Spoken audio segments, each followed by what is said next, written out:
Hello दोस्तों, नमस्कार। आशी ऑनलाइन क्लासेज में आप सबका स्वागत है।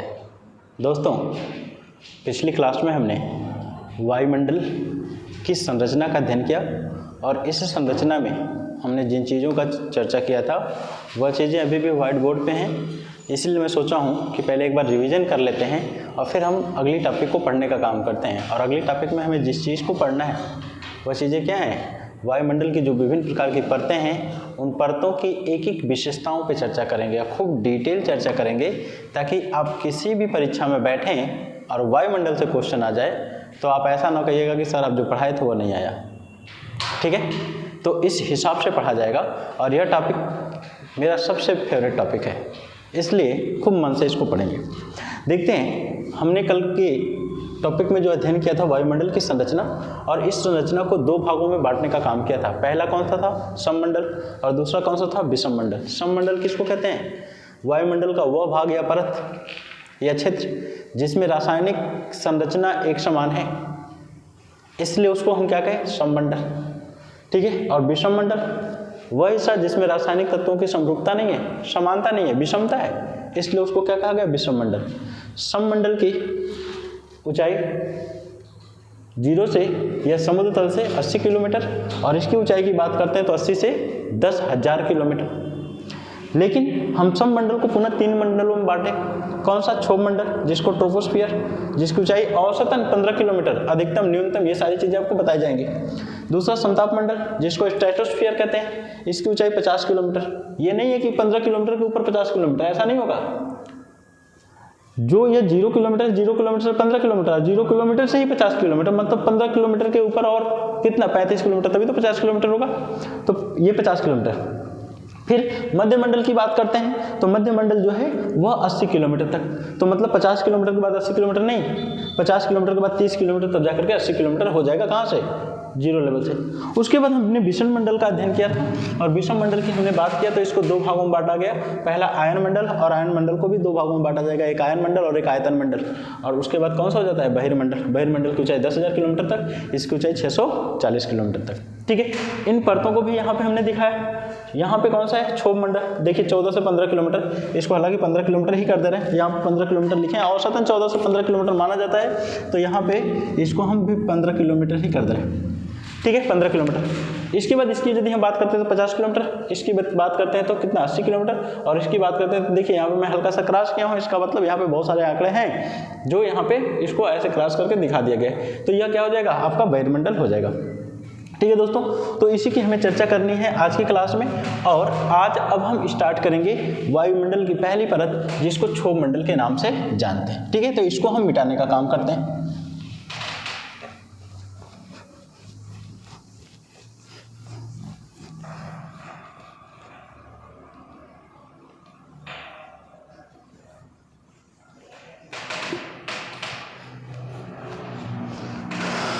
चलिए चर्चा करते हैं पहले वायुमंडलीय परत की, जिसका नाम क्या है? क्षोभ मंडल।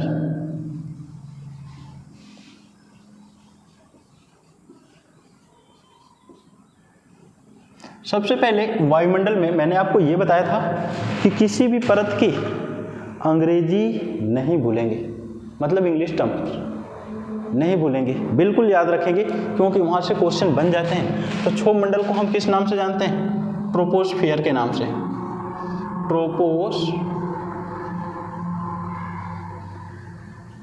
ट्रोपोस्फियर के नाम से जानते हैं।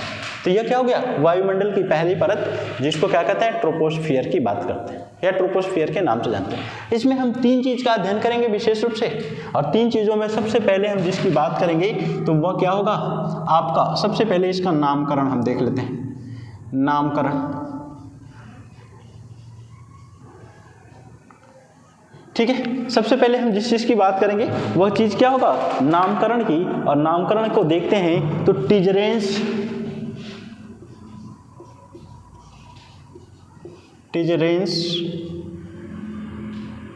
डी बोर्ड ने, टिजरेंस डी बोर्ड ने क्या किया? इस परत की खोज किया। क्षोभ मंडल की खोज किसने किया? टिजरेंस डी बोट ने इस परत की खोज करने का काम किया था। और यदि हम आगे चलते हैं तो यहाँ पे देखेंगे यह जो शब्द लिया गया है ट्रोपोस्फियर, इस ट्रोपोस्फियर की यदि हम बात करते हैं तो यह ग्रीक वर्ड के, पेन चेंज कर लो, यह जो है ग्रीक भाषा के, ग्रीक भाषा के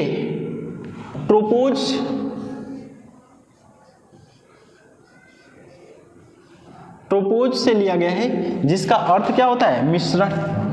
जिसका अर्थ होता है क्या? मिश्रण।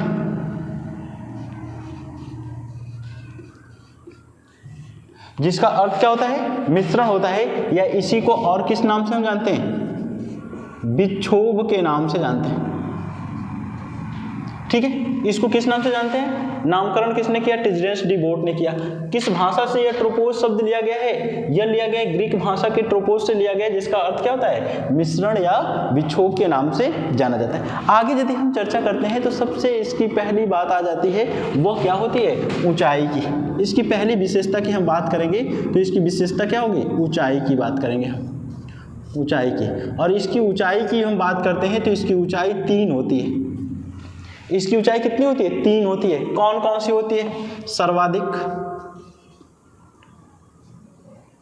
सर्वाधिक ऊंचाई, ठीक है, औसत ऊंचाई, औसत ऊंचाई, और क्या होती है? न्यूनतम ऊंचाई, न्यूनतम ऊंचाई। 3 ऊंचाई पाई जाती है। भैया आप कहेंगे सर 3 ऊंचाई कैसे संभव है? बिल्कुल संभव है। संभव कारण देखते हैं कि संभव है तो वे 3 ऊंचाइयों की पहले हम बात करेंगे। सबसे पहले सर्वाधिक ऊंचाई की हम बात करेंगे तो यह ऊंचाई कितनी मिलेगी आपको? 18 किलोमीटर मिलेगी। और यह कहाँ पे पाया जाएगा? तो इस स्थान का नाम क्या होगा? विषुवत रेखीय क्षेत्रों में। कहाँ पे पाया जाएगा? विषुवत रेखा पर। विषुवत रेखा पर सर्वाधिक ऊंचाई कहाँ पे पाई जाती है? विषुवत रेखा पर। कितनी होती है? 18 किलोमीटर। कारण क्या है? क्यों यहाँ पे इसकी ऊंचाई सर्वाधिक पाई जाती है? तो सर्वाधिक ऊंचाई पाए जाने का कारण है कि विषुवत रेखीय क्षेत्रों में संवहनी धाराएं चलती हैं। संवहनी धाराएं, और संवहनी धाराएं कैसे चलती हैं तो इसकी भी चर्चा कर लेते हैं।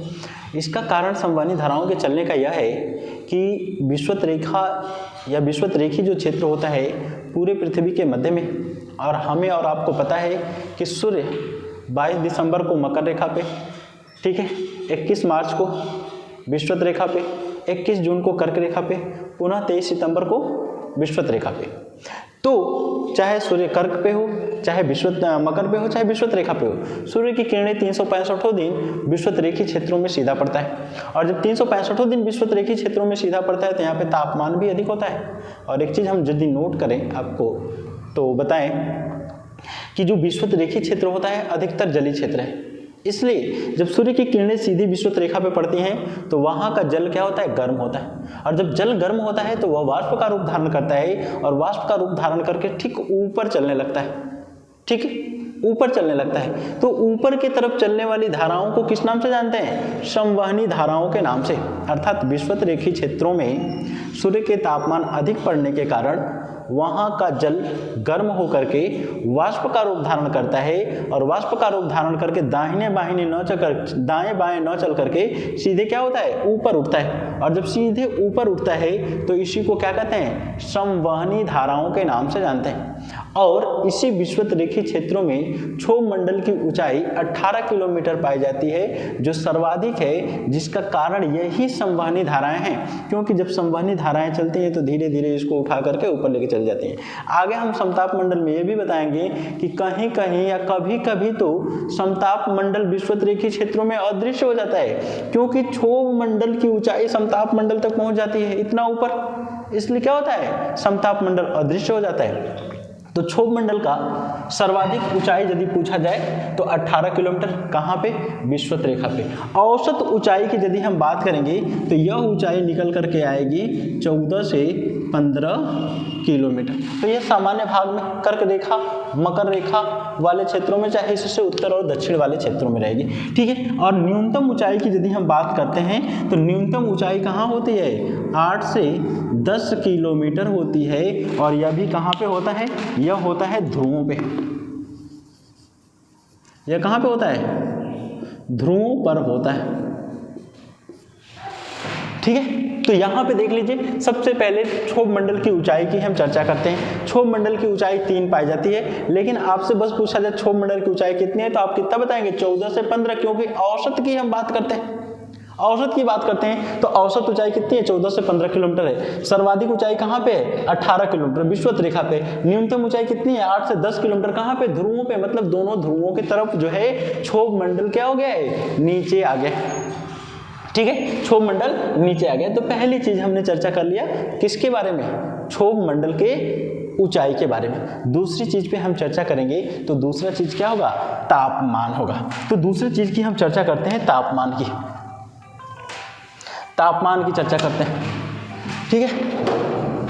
दूसरा पॉइंट हो जाएगा आपका तापमान।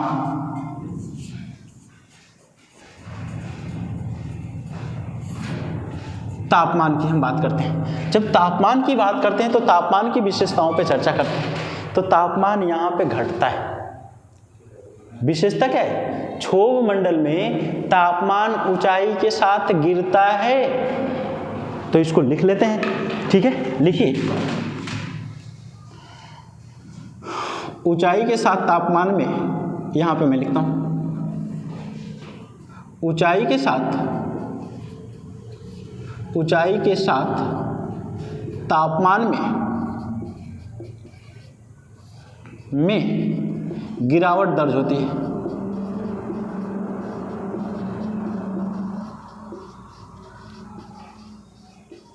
ठीक है। विशेषता देखते हैं। यदि हम क्षोभ मंडल के तापमान की बात करते हैं तो जैसे जैसे क्षोभ मंडल में ऊपर जाते हैं तो तापमान क्या होता है, गिरता है, कम होता है। तो तापमान के गिरने का दर क्या होगा, इस पे भी चर्चा कर लेते हैं। तापमान के गिरने का दर, ठीक है, तापमान के गिरने का दर,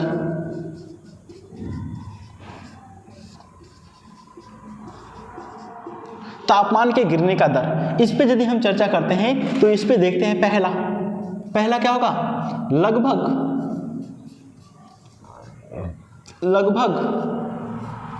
100 मीटर ऊपर जाने पर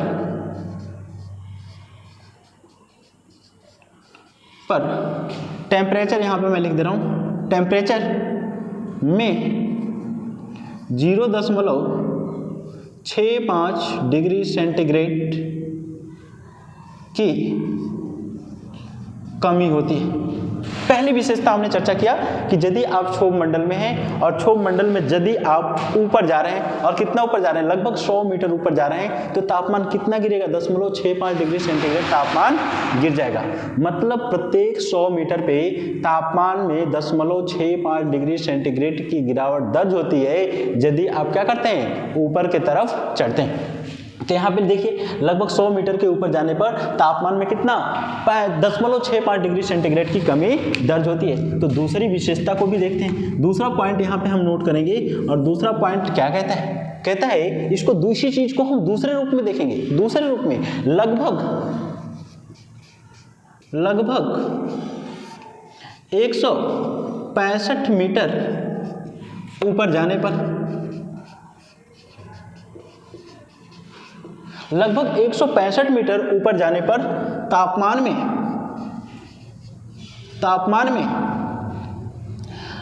1 डिग्री सेंटीग्रेड की कमी होती है।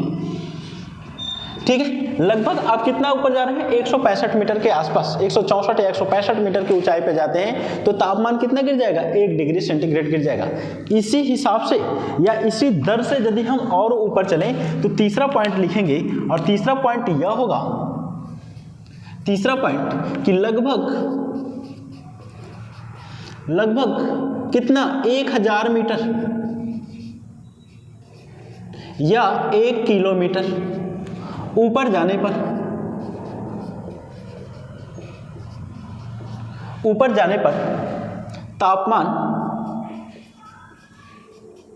मान 6.5 डिग्री सेंटीग्रेड क्या हो जाता है, गिर जाता है या कम हो जाता है। ठीक है, 3 चीजों पे हमने चर्चा किया। पहला क्या, तापमान में ऊंचाई के साथ तापमान में गिरावट दर्ज होती है। तो गिरावट दर्ज होती है तो उस गिरावट के दर्ज होने का कारण क्या है, अरे गिरावट दर्ज होने का दर क्या है। तो पहला, लगभग 100 मीटर की ऊंचाई पे जाने पे तापमान 0.65 डिग्री सेंटीग्रेड गिरता है। दूसरा, लगभग 165 मीटर की ऊंचाई पे जाते हैं तो तापमान में लगभग कितना, 1 डिग्री सेंटीग्रेड, लगभग 165 मीटर की ऊंचाई पे जा रहे हैं तो तापमान 1 डिग्री सेंटीग्रेड गिर जाता है। और लगभग आप 1000 मीटर या 1 किलोमीटर, चूंकि 1 किलोमीटर बराबर 1000 मीटर होता है, तो 1 किलोमीटर या 1000 मीटर की ऊंचाई पे जाते हैं तो तापमान में कितना कमी दर्ज होती है, तो लगभग 6.5 डिग्री सेंटीग्रेड तापमान कम होता है। तो हमने अब तक 2 चीजों पे चर्चा किया।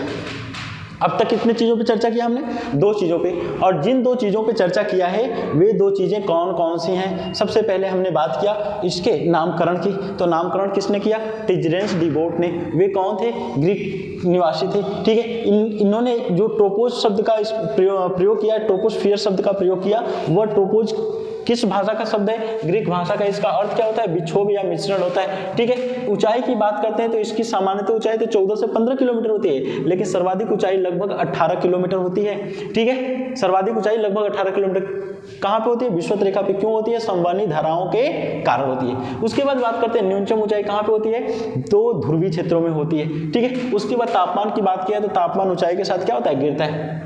तापमान के गिरने की दर की बात करें तो 100 मीटर ऊपर जा रहा है तो तापमान में 0.65 डिग्री सेंटीग्रेड की गिरावट दर्ज होती है। लगभग आप 165 मीटर की ऊंचाई पर जा रहे हैं तो 1 डिग्री सेंटीग्रेड तापमान गिर जाता है। और लगभग आप 1000 मीटर या 1 किलोमीटर की ऊंचाई पर जाते हैं तो तापमान में कितना कमी दर्ज हो जाती है, 6.5 डिग्री सेंटीग्रेड की कमी दर्ज होती है। ठीक है दोस्तों, तो इतनी चीज़ों को हमने पढ़ा और इसका आप स्क्रीनशॉट ले लीजिए। फिर उसके बाद जो है आगे इसी मंडल की विशेषताओं की हम चर्चा करेंगे। स्क्रीनशॉट ले लीजिए। चलिए अब आगे देखते हैं तो कारण क्या है।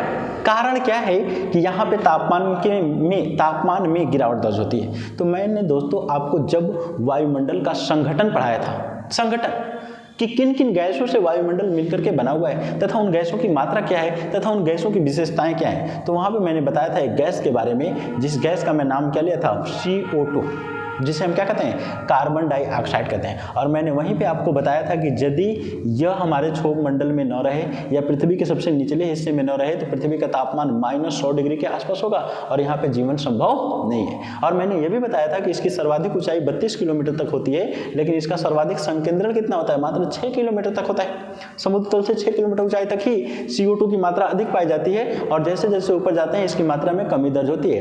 तो यही CO2 है, सबसे गर्म है, सबसे भारी है। यदि यह हमारे क्षोभ मंडल में निचले हिस्से में पाई जा रही है तो इसी की वजह से तापमान अधिक है। और जैसे जैसे ऊपर जाते हैं तो CO2 की मात्रा में कमी दर्ज होती है, कार्बन डाइऑक्साइड की मात्रा में कमी दर्ज होती है। और जब कार्बन डाइऑक्साइड की मात्रा में कमी दर्ज होगी तो तापमान भी कम होगा।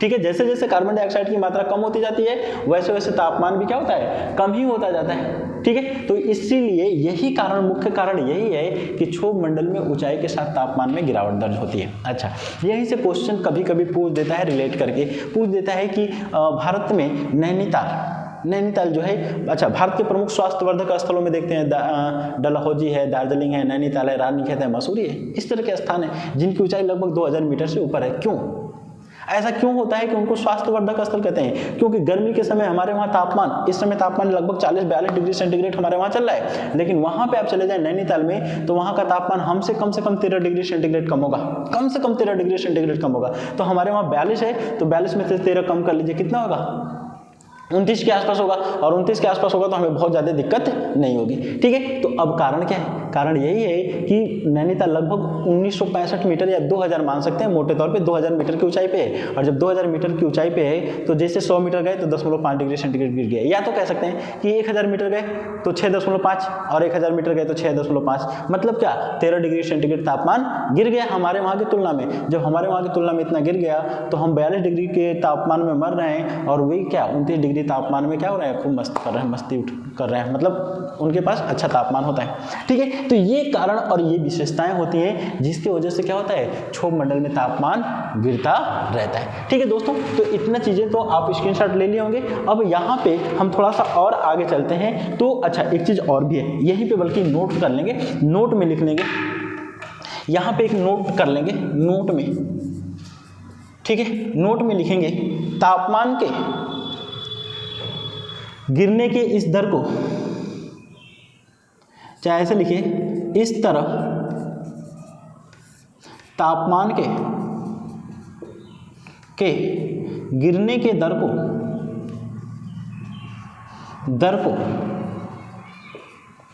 तापमान के, अरे इस तरह तापमान के गिरने के दर को सामान्य ताप ह्रास दर कहा जाता है।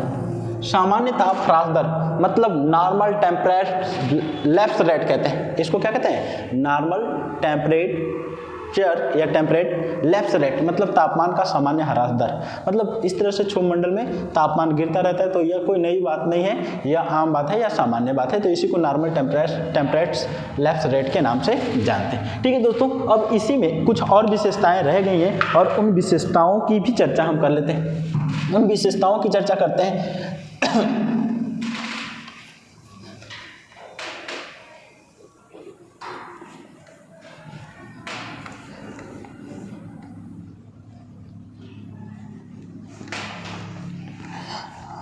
इसके उपनाम की चर्चा करते हैं। इसके उपनाम की चर्चा करते हैं। क्षोभ मंडल का उपनाम या अन्य नाम की हम बात करेंगे। अन्य नामों की यदि हम बात करते हैं तो इसको क्षोभ मंडल तो कह ही रहे हैं, दूसरा क्या नाम दिए हैं, ट्रोपोस्फियर तो कहे ही हैं। इसको अधोमंडल भी कहा जाता है, इसे अधोमंडल भी कहा जाता है। ठीक है, दूसरा इसका नाम क्या हो जाएगा, इसका दूसरा नाम हो जाएगा परिवर्तन मंडल। परिवर्तन मंडल भी इसको कहते हैं। तीसरा नाम तो हो ही देख ही रहे हैं आप, क्षोभ मंडल लिखा ही गया है, क्षोभ मंडल लिखा ही गया है। ठीक है, अगला नाम इसका क्या है, ट्रोपोस्फियर है ही है, ट्रोपोस्फियर है ही है। ठीक है, तो ये इतने इसके क्या हो गए, नाम हो गए। ये सब जो हैं इतने इसके उपनाम हो गए। अच्छा, इसको परिवर्तन मंडल क्यों कहते हैं, तो नोट में यहाँ पे लिखेंगे, यहाँ पे नोट में हम लिखेंगे और नोट में यह लिखेंगे वायुमंडल की यह परत, वायुमंडल की यह परत क्या करती है, वायुमंडल की यह परत मानव के लिए, मानव नहीं लिखते हैं, समस्त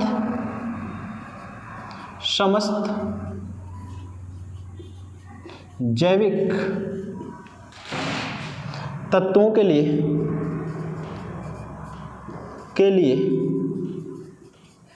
महत्वपूर्ण है। क्यों, क्योंकि मौसम संबंधित सभी घटनाएं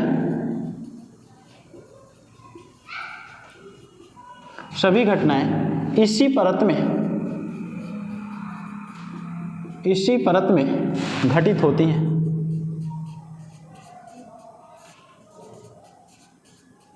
इसी परत में क्या होती हैं, घटित होती हैं। ठीक है, मौसम संबंधी जितनी भी घटनाएं हैं वे सारी की सारी घटनाएं क्या होती हैं, इसी परत में घटित होती हैं। इसलिए इसे हम क्या कहते हैं, परिवर्तन मंडल के नाम से भी जानते हैं। यदि आगे चलें तो आगे एक पॉइंट और लिखते हैं, जैसे में हम लिख सकते हैं, जैसे में क्या होगा, वर्षा, आंधी, तूफान, ठीक है, बिजली चमकना, ठीक है, जो भी हम कह सकते हैं, ओला पड़ना, जो भी कहें, मतलब मौसम में जो भी आपको दिखाई दे रहा है, तेज धूप, तेज छांव, बारिश, आंधी, तूफान, टॉर्नेडो, हरिकेन, बिल्ली, जो भी कहें, वे सब के सब कहाँ पे होते हैं, इसी वायुमंडलीय परत में होते हैं। ठीक है, तो यह भी आपका एक पॉइंट हो गया, इसको भी आप क्या करें, नोट कर लें।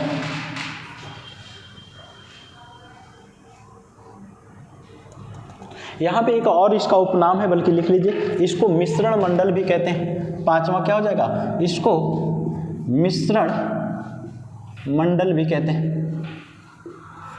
मिश्रण मंडल के नाम से भी जाना जाता है। ठीक है दोस्तों, तो एक तरह से देखा जाए कि आपका क्षोभ मंडल वाला टॉपिक हुआ समाप्त। अच्छा, एक क्वेश्चन कभी कभी पूछ देता है, जैसे एक बार सीटेट में क्वेश्चन पूछा हुआ है कि वायुमंडल की कौन सी परत नागरिक उड्डयन के लिए उपयुक्त होती है, तो आप कहेंगे अरे सर ये तो क्षोभ मंडल होगा। कारण क्या होगा कि जब जहाजियाँ उड़ती है तो दिखाई देती है, जब जहाज जाती है तो दिखाई देती है, इसलिए क्षोभ मंडल सही होगा, क्योंकि हम 16 किलोमीटर थोड़ी ना देख पाएंगे।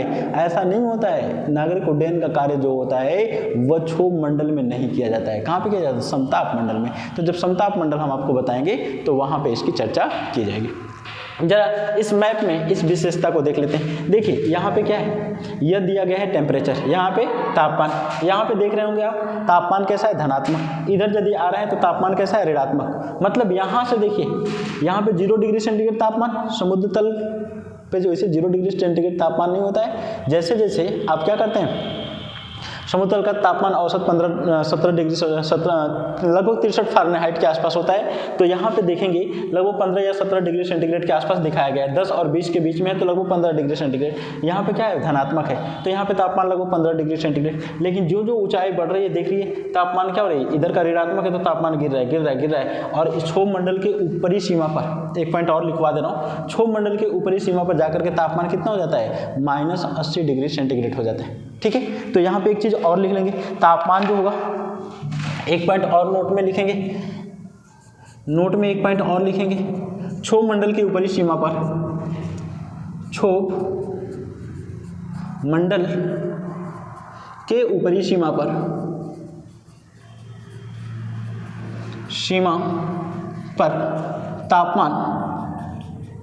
तापमान लगभग